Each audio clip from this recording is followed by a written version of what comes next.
자, 이번 시간에는 상가건물 임대차 보법의 주요 이론 요약을 해봅시다. 149쪽입니다.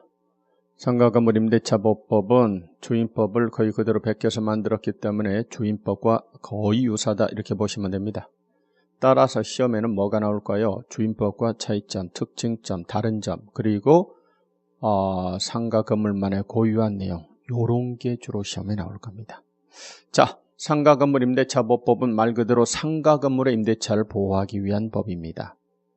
주택임대차는 주택임대차를 보호하기 위한 법입니다. 주임법은 주택이기만 하면 보호를 해줬어요. 그런데 상가건물 임대차 보법은 환산보증금 기준. 그렇습니다. 환산보증금 기준 일정 규모 이하인 상가건물 임대차에 대해서만 적용을 합니다. 그냥 보증금이 아니고 환산보증금이라는 말을 썼죠. 그렇습니다. 월세가 있으면 곱하기 100을 하고 그 금액을 보증금으로 합산한 환산보증금 기준 일정 규모 이하일 때만 상임법의 보호를 받으실 수 있다 그 말입니다. 그러면 이 말을 뒤집어서 일정 규모가 넘어가면 상임법의 보호 대상이 아니에요. 그러면 민법으로 해결하시라 그 말입니다. 그런데 일정 규모를 초과하는 경우에도 상가건물 임대차 보법에 몇 가지 규정은 적용 대상이 됩니다. 자, 그래서 환산보증금 기준을 먼저 알아야 되는데 참고로 서울특별시는 얼마 이하, 환산보증금 4억 원 이하입니다. 과밀억제권역은 3억 원 이하, 광역시 안산용이 김포광주시는 2억 4천 이하, 그 밖의 지역은 1억 8천 이하일 때는 이 법 적용 대상이 됩니다. 그 금액을 넘어가면 원칙적으로 적용 대상이 아니다. 예를 들어서 서울에서 호프집을 합니다. 그런데 보증금 4억 원이고 월세 300만 원이라고 해보도록 하겠습니다. 그럼 환산보증금 얼마입니까? 7억입니다. 7억이면 원칙적으로는 상위법이 적용 안 돼요. 민법에 적용이 됩니다. 그런데 다음과 같은 몇 가지는 그들도 적용이 됩니다. 그래서 그들도 갱신 요구는 못한다 할 수 있다? 할 수 있어요. 최초 기간을 포함해서 5년까지는 안정적으로 장사할 수 있습니다. 임차인께서 임대인에게 갱신합시다 라고 했을 때 임대인은 정당한 사유가 없는 한 거절할 수 없어요. 알았습니다. 그렇습니다. 갱신 요구권이 인정이 됩니다. 그리고 얘네들도요 대항력을 줘요. 그렇습니다. 인도플러스 사업자 등록을 신청했어요. 그렇다면 대항력을 줍니다. 바뀐 건물주한테도 자신의 임차권을 주장할 수 있어요. 대항력을 인정합니다.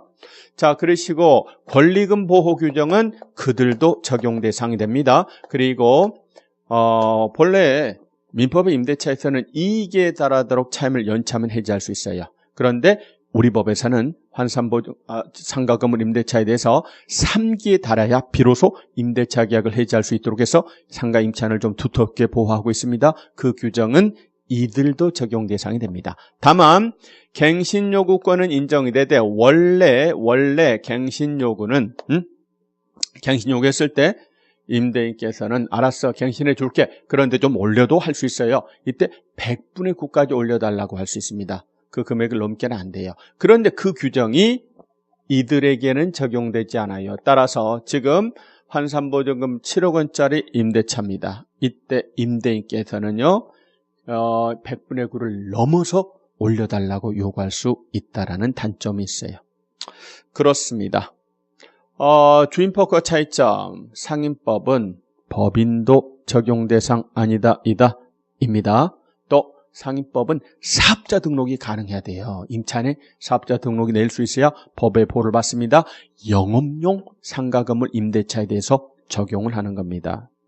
자, 그러면 똑같습니다. 대항력을 주장하려면 인도플러스 무슨 등록? 사업자 등록을 신청하면 그 다음날 0시. 또 우선변경권도 똑같습니다. 대항력권과 주시고 확정일자 도장을 찍으면 되는데 문제는 그 확정일자 도장을 누가 찍어줘요? 누가? 상가건물 임대차에서는 관할 세무서장이 찍어줍니다. 그렇죠?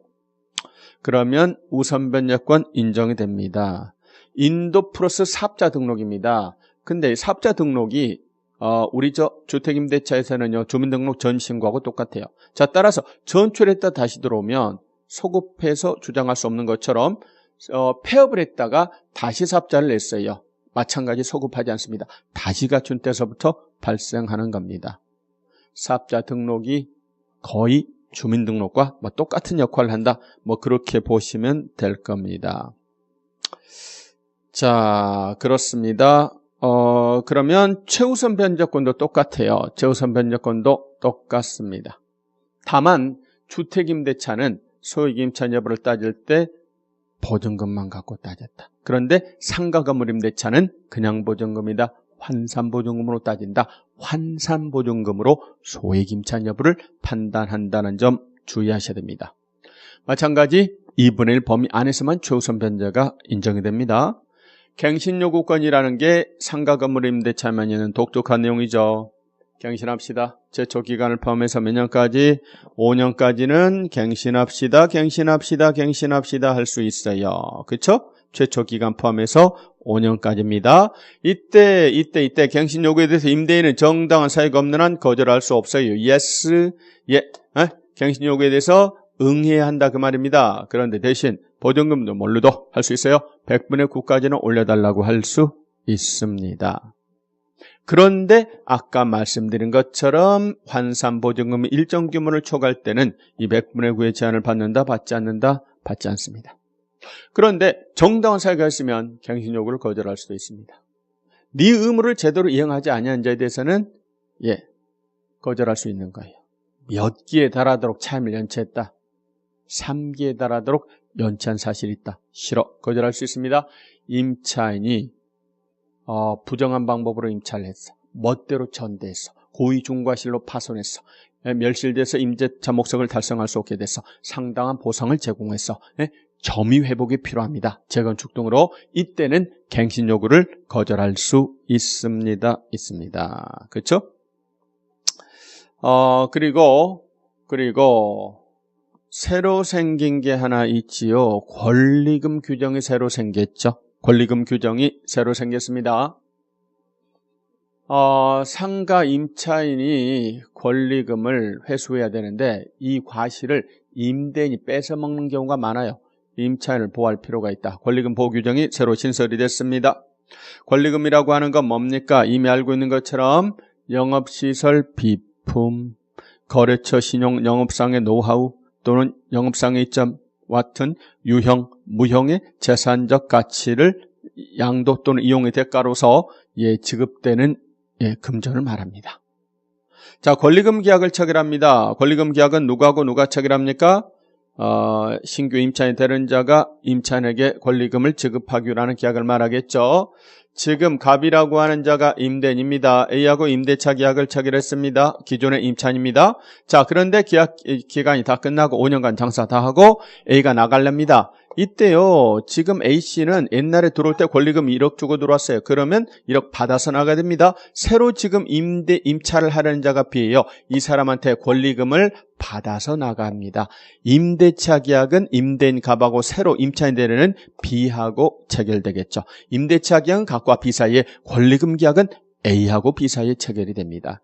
자, 이때 임대인께서는 임차인이 권리금 회수하는 걸 네가 방해해서는 된다, 안 된다? 안 돼요. 3개월 전서부터는 다음과 같은 짓을 하시면 안 됩니다. 자, 그래서 이자가요, 신규 임차인이 되려는 자에게 권리금을 요구합니다. 안 된다니까요. 또는요, 이자가 주는 돈을 얘가 받아갑니다. 안 됩니다. 또는 얘가 돈 주는 것을 방해합니다. 지급하지 못하게 합니다. 이런 거 안 된다니까요. 또는 어렵게 임차인이 되는 자를 구해왔다 그 말입니다. 그래서 얘하고 계약을 체결해야 얘 권리금 찾아서 나가는 거예요. 그런데 갑과 B 사이에 임대차 계약을 체결해야 되는데 갑이 터무니없는 요구를 합니다.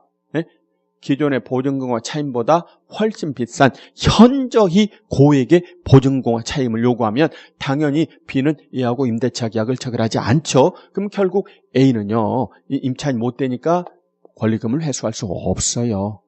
자, 또는 A가 힘들게 구해왔는데 갑이 정당한 사유도 없이 B하고 임대차 계약 체결을 거절합니다. 안 된다니까요. 정당한 사유도 없이 거절합니다. 안 됩니다. 그러나 거꾸로 정당한 사유가 있으면 거절 못한다. 얘도 거절할 수 있다. 데리고 온 자가 뭐예요? 무자력에 돈 한 푼 없는 자예요. 보증금이나 차임을 지급할 능력이 없는 자예요? 그럼 거절할 수 있어요. 또는 그럴 만한 사유가 있는 자, 또는 얘가요, 영리 목적으로 1년 6개월 이상 사용하지 않아요. 이때는 그렇습니다. 계약 체결을 거절 못한다. 거절할 수도 있다. 거절할 수도 있습니다. 또는 임대인께서 선택한 신규 임차인께서 임대인이 선택한 임차인께서 이하고 권리금 계약을 체결하고 권리금을 줬어요. 그렇다면 이자에게 피해가 돌아가지 않으니까 그때 갑은 B하고 임대차 계약 체결을 거절할 수도 있는 겁니다. 이처럼 정당한 사유가 있으면 거절할 수 있습니다. 자, 그 밖에 표현해 보니까 임차인께서는요, 신규 임차인이 되는 자 이자에 관한 정보를 임대인에게 제공해야 돼요. 그렇죠? 정보를 제공하셔야만 합니다. 자, 그리고 임대인께서 임차인이 권리금 회수하는 걸 방해했어. 그래서 얘가 손해를 입었어. 그러면은 임대인은 당연히 손해를 배상을 해야 됩니다. 그런데 손해배상 청구 행사는 빨리 하셔야 돼요. 임차인께서는요, 얼마 이내 해야 돼요? 3년. 임대차가 종료한 날로부터 3년 이내 권리 행사하지 않으면 시효 완성으로 그 손해배상 책임 청구권 소멸됩니다. 그 점 주의하시고. 그렇습니다. 그런데 권리금 보호 규정을 적용받지 않는 두 가지 경우가 있어요. 권리금 보호 규정을 적용받지 않는 두 가지 경우입니다. 첫 번째는 뭡니까? 대규모 점포나 준대규모 점포의 일부입니다. 유통산업발전법이라는 법에 따른 그렇습니다. 대규모 점포나 준대규모 점포 일부는 보호 대상이 아니에요. 또 뭐죠? 국공유 재산도 보호 대상이 아닙니다. 더 나아가서 표준계약서를 작성하셔야 돼요. 자, 먼저 표준 권리금 계약서는 국토부 장관이, 표준 임대차 계약서는 법무부 장관이, 다시 표준 권리금 계약서는 국토부 장관이, 표준 상가 건물 또는 주택 임대차 계약서는 법무부 장관이 작성하여 사용을 권장할 수 있습니다. 또한 국토부 장관은 감정평가 절차와 방법 등에 관한 기준을 고시할 수도 있습니다. 그리고 그 밖에 표현에 155쪽에 가서 보면 그 밖에 뭔가요? 전대차 관계에서의 전용입니다. 그렇습니다. 전차인은 임차인을 대위하여 갱신요구권을 행사할 수도 있고요. 그리고 권리금의 법적 성질도 나옵니다. 그 중에 판례 보면 2번 판례, 1번 판례는 권리금의 법적 성질을 이미 했고요. 그 다음에 2번 판례 보니까 무슨 말이 있나요? 거기 밑줄친데 보면 이런 말이 있어요. 당초 보장된 기간 동안에 이용이 불가능하였다는 등 특별한 사정이 있으면 임대인은 임차인에 대해서 권리금 반환 의무를 진다고 할 것이고, 그 다음 밑줄 잔존 기간에 대응하는 분만을 반환 의무를 부담한다고 봄이 공평의 원칙에 합치된다. 지금 권리금이라고 하는 게요, 유무형 재산적 가치를 양도한 것에 대한 대가라고요. 유무형 재산적 가치를 일정 기간 동안 이용하도록 허락받은 것에 대해서 대가적으로 지급되는 금전입니다. A하고 B하고 임대차 계약을 체결을 했습니다. 계약 기간 2년입니다. 권리금 얼마 줬느냐? 8천 줬어요. 그런데 말입니다. 2년 중에 1년 만에 임대인 사정으로 비보고 나가라고 했다 그 말입니다. 2년간 장사하기로 하고 그 유무형 재산적 가치를 양도 일정 기간 이용하도록 허락받은 것에 대한 대가적 금전으로 8천을 줬는데 임대인 사정으로 나가라고 했다면 권리금 받을 수 있어요. 근데 얼마만 받을 수 있냐면 이용하지 못한 잔존 기간에 대응하는 만큼에 대해서만 반환 의무를 주는 겁니다. 이어서 3번 판례 보니까 거기 임대차 계약서에 뭐라고 써졌냐면 권리금을 임대인이 인정한다. 임대인이 점포를 요구할 때는 권리금을 임차인에게 변제한다고 써졌다. 이 말의 의미가 무슨 말이냐? 법원은 이 말의 의미는 유효한 기간 동안, 약정 기간 동안 유효한 이용이 다 이루어졌어. 그리고 당연히 방 빼서 나갑니다. 이때 권리금을 임대인이 돌려줍니다. 그런 의미가 아니고 이 말의 의미는 유효한 계약 기간 동안 유효한 이용이 다 이루어져서 방 빼서 나갈 때는 권리금 반환 의무를 지지 않아요. 그게 아니라 중도에 네가 나가라고 했을 때 그렇습니다. 중도에 네가 나가라고 했을 때 권리금을 변제한다 이런 뜻이지 기간 만료돼서 나갈 때도 권리금을 변제한다는 뜻은 아니다라는 게 법원의 판단입니다. 자, 이어서 4번 판례 봅니다. 뭔가요? 유치권을 주장한대요. 그런데 아시는 것처럼 보증금 반환 채권권이나 또는 권리금 반환 청구권 이런 걸로는 유치권을 주장할 수가 있어요? 없어요? 없어요. 그 물건으로부터 발생된 채권이 아니라 그 말입니다. 대단히 독특하게도 권리금을 돌려주기로 했다. 권리금 반환 청구권 가지고 유치권을 주장할 수는 없어요. 이어서 5번 판례는요. 지금 임대차 계약과 권리금 양도 양수 계약이 결합돼서 체결이 됐어. 그런데 맨 마지막에 보니까 권리금 부분만 따로 떼내서 취소할 수 있느냐는 이야기야. 권리금 부분만 따로 떼내서 취소할 수는 있다 없다? 없습니다. 오케이, 이렇게 해서 상가 건물 임대차에 관한 이야기였습니다. 자, 그러시고 주임법과 상임법을 비교해 놓은 거 봅니까? 차이점 있는 데만 잠깐 살펴봅니다. 이미 다 했던 거 말고 차이점 뭐가 있는가? 맨 밑에 칸에 임대차 기간이 있습니다. 임대차 기간. 상임법은 보호기간 몇 년? 1년. 기간의 정형이 없거나 1년 미만으로 정한 임대차 몇 년으로 본다? 1년으로 봅니다. 다만 임차인은 1년 미만으로 정한 계약의 유함을 조정할 수 있습니다. 자, 이어서 또 보니까 차이가 나는 거 보니까 묵시갱신, 법정갱신 차이가 나요. 거기 보니까 주택임대차는요. 임차인이 나가려면 이 집 재수없어 나갈 거야. 늦어도 한 달 전까지 말해야 되는데 상임법에는 그런 말이 없어요. 따라서 아무 말 없으니까 만료되기 전까지만 나간다고 말하시면 돼요. 네? 그 점이 차이점. 그리고 차이점 또 뭐가 있나요? 그렇죠. 20분의 1 대 100분의 9 또 연 10% 4배수 대 연 12% 4.5배수 뭐 이런 게 차이점입니다. 자, 그렇다면 이제 문제로 가서 풀어봅시다. 문제 가서 풀어봅시다. 403쪽 37번입니다. 403쪽 37번입니다. 37번입니다. 권리금 보호 등에 관한 기술입니다. 옳지 않은 걸 고르셔. 1번 권리금에 대한 정의입니다. 권리금이란 임대차 목적물인 상가 건물에서 영업을 하는 자 또는 영업을 하려는 자가 영업시설 비풍 흔히 말하는 뭐죠? 시설 권리금. 거래처 신용 영업상의 노하우 흔히 말하는 영업 권리금. 또 상가 건물 위치에 따른 영업상 이점 흔히 말하는 바닥 권리금 등 유형, 무형의 재산적 가치를 양도 또는 이용 대가로서 임대인, 임차인에게 보증과 차입 외에 지급되는 금전 등의 대가를 말합니다.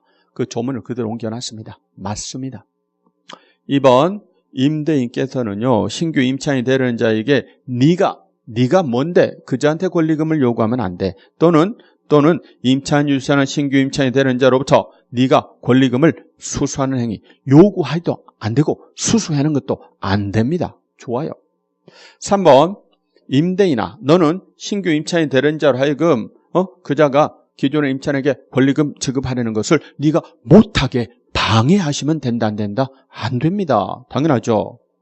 4번 임차인의 참 연체기 2기의 차임액에 달하여도 임대인은 계약을 해지할 수 있다. 그런가요?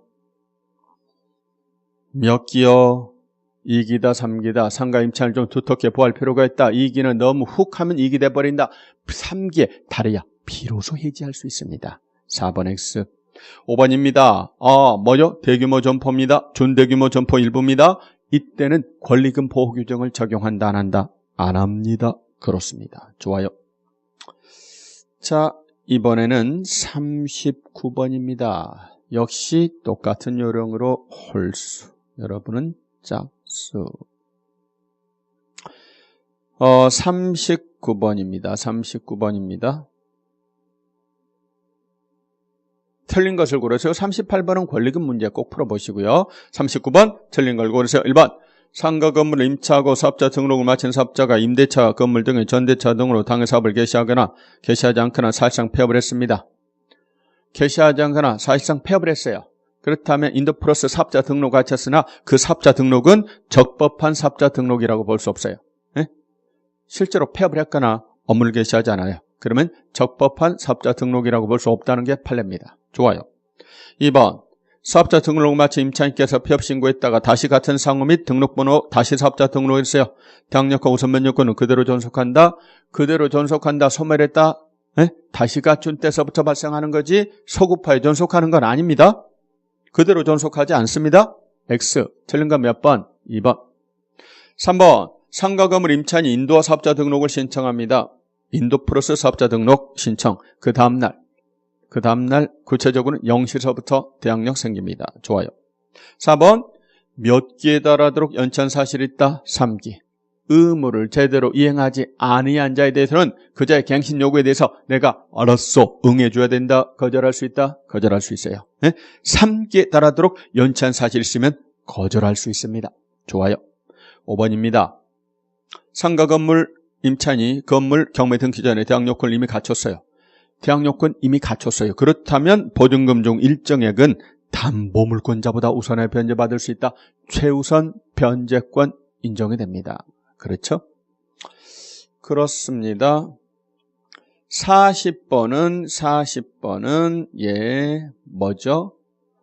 짝수 문제인데 요거 그 숫자 기억하셔야 됩니다. 숫자 기억하셔야 됩니다. 그래서 요거 한번 해봅시다.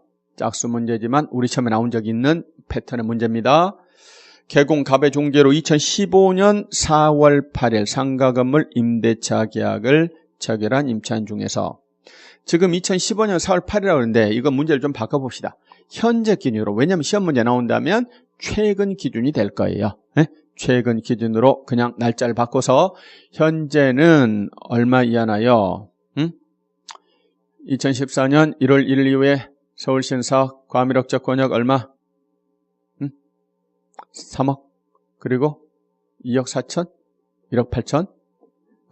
어차피 결론은 똑같은데 2015년이라고 하지 말고 좀 더 생동감 있게 최근 예를 들어 2016년 4월 8일 이렇게 해봅시다. 자, 그러면 현재는 4억, 3억, 2억 4천, 1억 8천입니다. 그럼 기억합니다. 얼마인가요? 서울 환산보증금 얼마? 4억. 아까 기준이 4억 이하일 때예요. 4억 초과하고 이하하고 구분하셔야 됩니다. 4억 이하일 때 적용 대상입니다. 자, 따라서 환산보증금 4억짜리는 4억 이하에 해당하니까 적용 받습니다. 니은 인천광역시 옹진군입니다. 환산보증금 얼마인가요? 1억 5천 그리고 40 그러면 얼마? 1억 5천만 원 플러스 40만 원 곱하기 100 그래서 얼마? 1억 9천.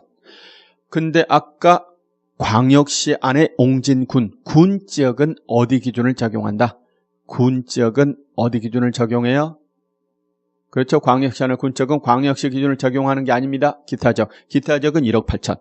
그런데 1억 9천이잖아요. 따라서 적용 대상이 아닙니다. 디귿입니다. 춘천시고 보증금 1억, 월참 1억입니다. 그럼 얼마죠? 2억. 춘천은 기타적 1억 8천까지입니다. 초과합니다. 적용 대상 아닙니다. 리을 경기도 안산시 소재 상가 건물입니다.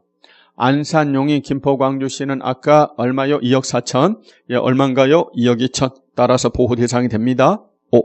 그래서 적용받을 수 있는 경우는 뭐요? 기억과 리을이 보호 대상이 되는 겁니다. 그렇습니다. 숫자 외우세요. 4억, 3억, 2억 4천, 1억 8천. 그렇습니다. 다시 홀수 문제로 갑니다. 41번. 상가 건물 임대차 보법에 관한 설명입니다. 틀린 걸 고르시기 바랍니다. 1번. 상가 건물 임대차에 대해서 민법에 대한 특례를 규정함으로써 국민경제 생활의 안정보장을 목적으로 한다. 상임법의 목적은 모르겠지만 그러겠죠. 그렇다고 보고. 2번. 상가 사업자 등록이 되는 영업용 건물 임대차에 대해서만 적용이 됩니다. 교회 동창회 종친회 사무실은 사업자를 낼 수 없어요. 적용 대상 아닙니다. 5. 3번. 대항력권과 추구 관할 동사무소에서 확정일자 받은 임차인에게 우선변 요율이 발생합니다. 질문이 뭐니까? 상가 건물 임대차. 동사무소다. 세무서장이다. 세무서장입니다. 3번 X. 4번. 경매 등기 전에 대항력권을 갖춘 임차인은 보증금 중 일정액을 다른 담보물권자보다 우선에 변제받을 수 있다. 최우선 변제권 좋아요. 5번. 여기도 마찬가지입니다. 몇 분의 몇? 주임법도 2분의 상임법도 3분의 1 범위 안에서 최우선 변제 인정이 됩니다. 그렇습니다. 43번 기준으로 봅니다. 43번 문제 살펴봅시다. 43번입니다. 옳지 않은 걸 고르시오. 1번 상인법은 자연인은 물론 사업자를 마친 법인도 적용 대상이 됩니다. 법인도 보호 대상 됩니다. 좋아요. 2번 2014년 1월 1일 이후에는 서울시의 경우 환산보증금이 4억 원 이하인 상가건물 임대차에 대해서 적용이 됩니다. 2014년 1월 1일 서울시 4억 원 괜찮나요? 좋아요. 3번 보증금을 산정함에 있어서 보증금에 월참이 있으면 월참에 100을 곱한 금액을 보증금에 합산합니다. 당연하죠. 4번 광역시 중 군적은 기타적 기준을 적용하고 인천광역시는 과미력적 기준을 적용하여 법 적용 대상 여부를 판단합니다. 5번 상가건물 임차인 인도와 관할 세무서장의 사업자 등록 신청은 그날 즉시 제3자에게 대항할 수 있는 효력이 생깁니다. X. 다음날 0시입니다. 오케이, 다음으로 넘어가 봅니다. 45번 갑니다. 상인법과 관련된 기술입니다. 틀린 것을 고르시기 바랍니다. 1번 사실행위와 더불어 영리를 목적으로 하는 활동이 함께 이루어진다면 상인법 적용 대상인 상가건물에 해당한다. 공장 같은 게 상인법에 적용을 받느냐 그 말입니다. 그런데 단지 공장처의 사실행위만 한다면 법 적용 대상이 아니에요. 그런데 사실행위와 더불어 영리를 목적으로 하는 영업용으로 쓰이면 이 법의 보호 대상이 된다 그 이야기입니다. 맞습니다. 2번 상가건물 공유자인 임대인이 임차인에게 갱신거절 통지를 합니다. 임차인이 갱신 요구를 했는데요. 임대인이 갱신을 거절합니다. 근데 임대인이 혼자가 아니라 공유물이에요. 공유자 중에 한 사람이 싫어 거절하고자 합니다. 근데 혼자 마음대로 할 수 있느냐 그 이야기입니다. 임대차 계약을 체결하거나 또는 깨는 것은 뭐죠? 관리행위. 관리행위는 과반수동의가 있어야 돼요. 자, 그러므로 갱신 거절 통지하는 행위는 깨는 거니까 과반수로서 결정합니다. 맞죠? 3번 갱신 요구권에 관하여 전체 임대차 계약 기간을 5년으로 제한하는 규정은 법정 갱신에 대해서는 적용되지 않습니다. 이 말 맞죠? 갱신합시다. 5년간 장사를 했어요. 그런데 마지막 5년이 끝날 때 임대인께서 나가라고 말을 안 했어요. 아무런 말을 안 했어요. 그랬더니 임차인은 아싸 법정갱신됐다라고 주장을 합니다. 네가 나를 내보내려면 말을 했어야 된다. 그런데 말 안 했잖아. 그럼 법정갱신됐으니까 1년 더 장사할 수 있다라고 주장을 하는데 법원에서는 이 말이 맞다고 인정했어요.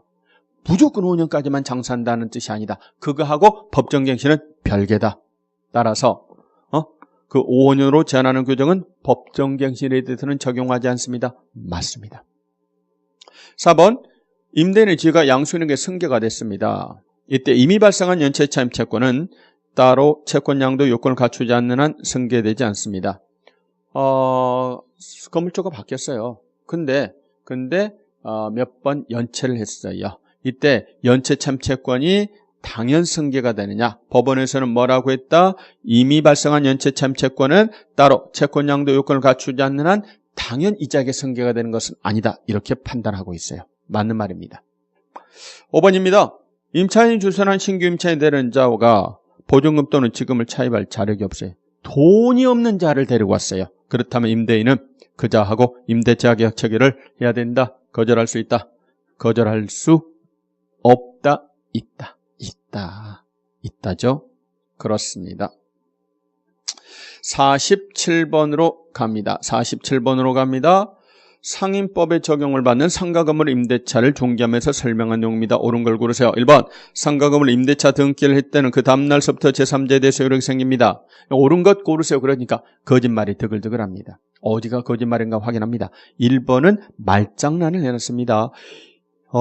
대항요건을 갖췄다. 그러면 그 다음날 0시서부터 대항력이 생겨요. 근데 여기는 1번은 임대차 등기, 임차권 등기했다 그 말이에요. 등기하면 즉시 대항력 발생합니다.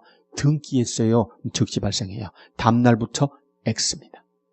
2번 임차인은 대항력과 확정일자를 갖췄습니다. 경매에 의해서 매각된 임차 건물을 양수인에게 인수하지 않더라도 배당해서 보증금을 수령할 수 있습니다. 그런가요?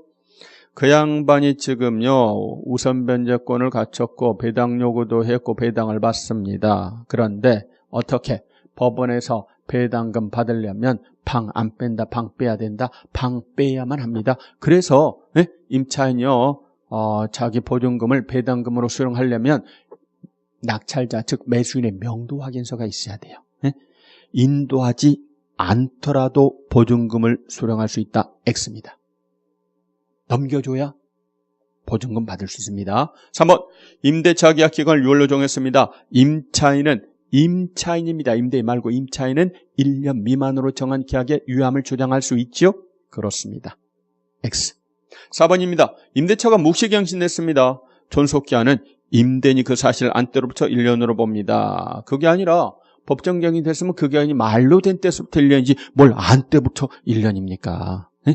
말도 안 되죠? 안때가 아니라 말로 되면 다시 그때부터 1년입니다. 4번도 X, 5번 임대인의 동의를 받고 전대차 계약을 체결한 전차인입니다. 전차인은 갱신요건 행사 기간 내에 임차인을 대위하여 갱신요건을 행사할 수 있다. 전차인은 대위 행사할 수 있지요. 오케이. 이거 잘 나오는 지문입니다. 옳은 것은 5번입니다.